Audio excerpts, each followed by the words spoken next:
సంవత్సరం నుంచి కష్టపడుతున్నా. హాయిగా జిమ్కి వెళ్ళడం, తినడం, రావడము నాకు అయిపోయింది. చేసుకున్నా వదిలేసిన.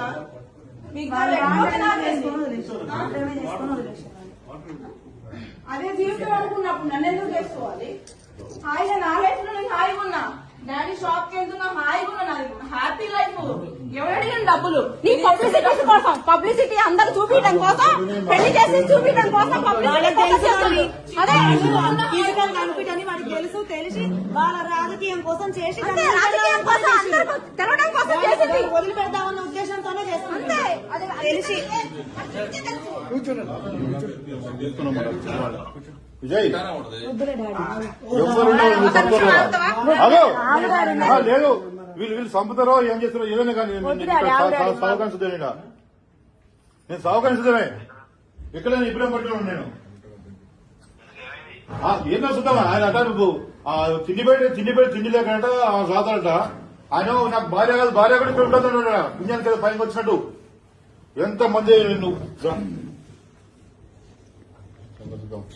నూటికి ఎంత వస్తే అంట డబ్బుల కోసం వచ్చిరా మీరు? డబ్బుల కోసం రామారా? నేను తెలుసుకున్నా అన్న అందరం ఉందాం. ఉన్న ఉందా డబ్బుల కోసం అంట. ఎన్ని అన్నా భరించినా, ఏం చేసినా లాస్ట్ కి ఇక్కడ నుంచి ఆషాఢం నుంచి వెళ్తుందా అని చెప్తే తాను ఇక్కడ పెట్టుకొని ఇట్లా ఎన్ని చేసినా భరించినా అన్ని నా మనసులో ఉన్నాయి. ఇంకా ఎందుకు భరిస్తా నేను? వాడికి ఇట్లాంటి ఎన్ని పాపాలు తగిలి ఆ రోగం వచ్చింది, ఇంకేం వస్తుంది? పాప స్వామిని కాదు నేను అన్న, నీకు కాదు ఎన్నోసార్లు పాపం ఆయన. నా లైఫ్ లో నేను హ్యాపీగా ఉండేదాన్ని. తీసుకోవచ్చు అదే కదా. సంవత్సరం నుంచి ఇంటికి వచ్చి పిల్లల్ని ఇవన్నీ తీసుకొచ్చి నా పిల్లలకి పబ్లిసిటీ చేసి గొంతు కోసి అక్కడ కూర్చోబెట్టి ఇప్పుడు డబ్బుల కోసం మాట్లాడుతున్నారు. డబ్బుల కోసమా లేకపోతే ఇంకా తిండి పెడతా ఊకనే అందరు ఇంట్లో పని మనిషికి పెట్టినట్టు పెడతా. ఎంతమంది ఇంట్లో అందరు ఉంటారు, నువ్వు ఉంటావంటే మరి అందరు ఉండేటట్టే చేసింది పెళ్లి. ఏంది మరి తిండికి లేక పంపిస్తుంది? నా తిండికి లేక ఇక్కడికి వచ్చిందా నా బిడ్డ? ఏమన్నా అలవాటు అనుకుంటే నేను ప్రతిసారి బిహేవియర్, నేను ప్రతిసారి ఇదే బిహేవియర్.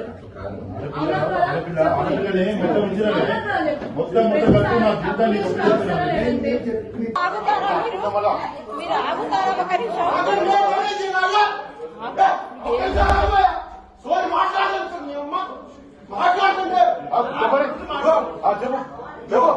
నీవే జరిగిన అన్యాయమే నేనా కానీ కానీ నీకు దెబ్బ తగిలింది. నీ నొప్పి మాకు నొప్పి రాదు, గుర్తుపెట్టుకో. నీ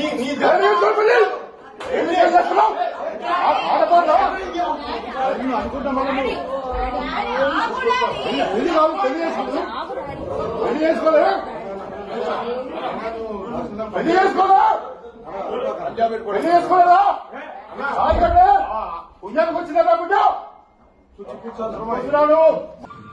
ఏమైనా జాగ్రత్తగా మరి ఏ జరిగినా జోగి రమేష్ గారి కోడల్ని మేఘన తల్లిదండ్రులు మీరు అందరు కృష్ణ అందరిని విజయలక్ష్మి గారు వాళ్ళ ఇంటి దగ్గర తోలిపోదానికి వచ్చిన తోలిపోతుంది. అది కూడా ఎప్పుడు దాకా నువ్వు ఎప్పుడు వస్తాం మంచి జాగ్రత్త చూసుకో.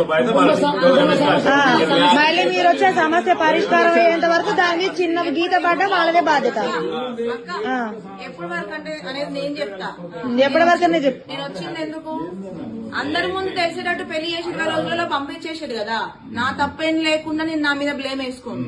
అర్థమైందా? నా తప్పేం లేకుండా నేను బ్లేమ్ వేసుకోను. పెళ్లి చేసి 2 రాష్ట్రాలకు తెలిసేటట్టు పెళ్లి చేసి 20 రోజుల్లో పంపించారు. 20 రోజుల్లో పంపించారు.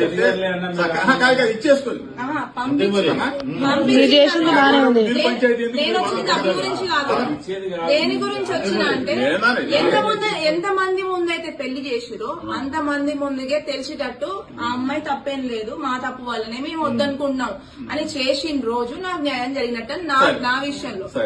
అది దానికి వచ్చి అప్పటి వరకు ఇక్కడే ఉంటుందా? దానికి రీజన్ నేను ఉండేదానికి రీజన్ అది.